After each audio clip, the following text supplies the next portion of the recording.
Nasaan kaya si Kuya?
Kamayan mo si Kuya na.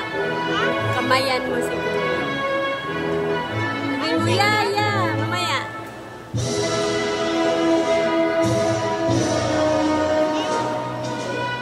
Lakas Kuya.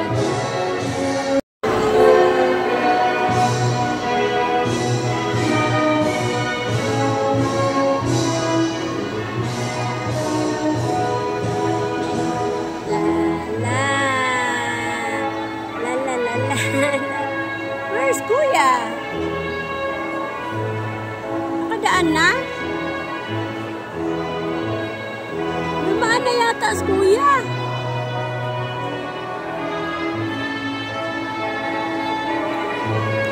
Pus na? Wait lang, hanapin natin si Kuya. Vega GNM with honors. Santa Iglesia Humphrey and Delaria Dananay with honors.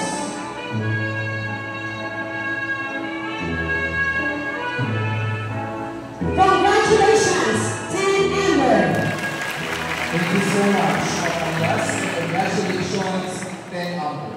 Let's now proceed to the next set of competitors, 10 Amigos, with Miss Dividend Joy Q. Dazzle Advisor. I don't message my spirit. Answers slowly.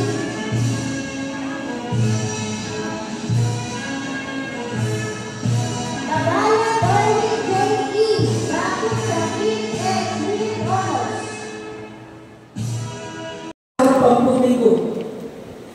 elementarya, meron po tayong 27 public school campuses at 18 public junior and senior campuses. Ito po ang isa, ang Dr. Arcadio Santos National High School dito po sa San Martin de Porres. Para naman po natin.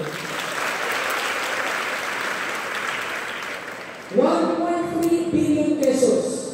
1.3 billion pesos ang budget ng ating DepEd ng Parañaque para sa ating SEF or Special Education Fund.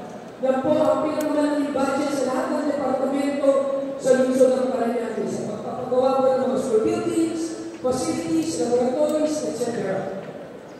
Tayo lang ang kakaunti sa syudad sa buong Pilipinas na nagbibigay po ng allowance sa mga bata. 500 pesos kada buwan or 5,000 pesos every school year. 600 million pesos. 600 million pesos for every year ang budget ng city. Mabigyan lang po ang 110,000 public school students na nag-aaral mula kindergarten, elementary, junior high at senior high. Ito po hindi expense, kundi investment po ito. Ang gusto po natin, dahil prior to that enactment of that ordinance, marami pong nagda-drop out from grade 6 to junior high to senior high. Kaya naman po naisipan po ng ating dating mayor, Congressman Edwin Olivares, na gumawa ng city ordinance para po magbibigay po ng allowance at ito po yung pinagpapatuloy po natin. At based sa research study, nabawasan po ang drop out ng mga bata dahil po dyan. At pangalawa, tumaas po ang ating National Achievement Test compared last year to 2 years ago. Sa grade 10 at grade 12, tumaas ang ating rango dito po sa National Capital Region. So, para po natin. Isa pa ang magandang balita, naipasa po ng ating sangguniang panglunsod sa pangunan po ni Vice Mayor Jordan Villaferte at labing-anim na konsyal. O makinig mga bata, yung mga gusto mag-aral sa private school, sa senior high, dahil kayo po'y libre, sa DepEd voucher, di ba?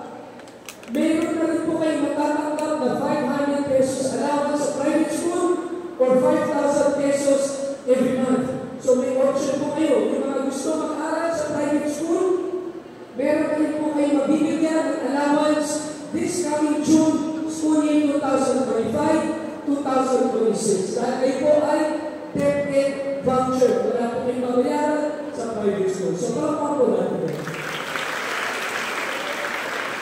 At kung dito po tayo mag-aaral sa Dr. Arcadio Santos, mayroon po tayong iba't-ibang strand. Ang General Academic Services at ang TVN, meron po tayong electrical at bread and pastry na pwede nyo pong kunin. Dapat alam nyo po anong strand na kukunin po natin dahil yan po ay akma para sa ating kurso sa kolehiyo.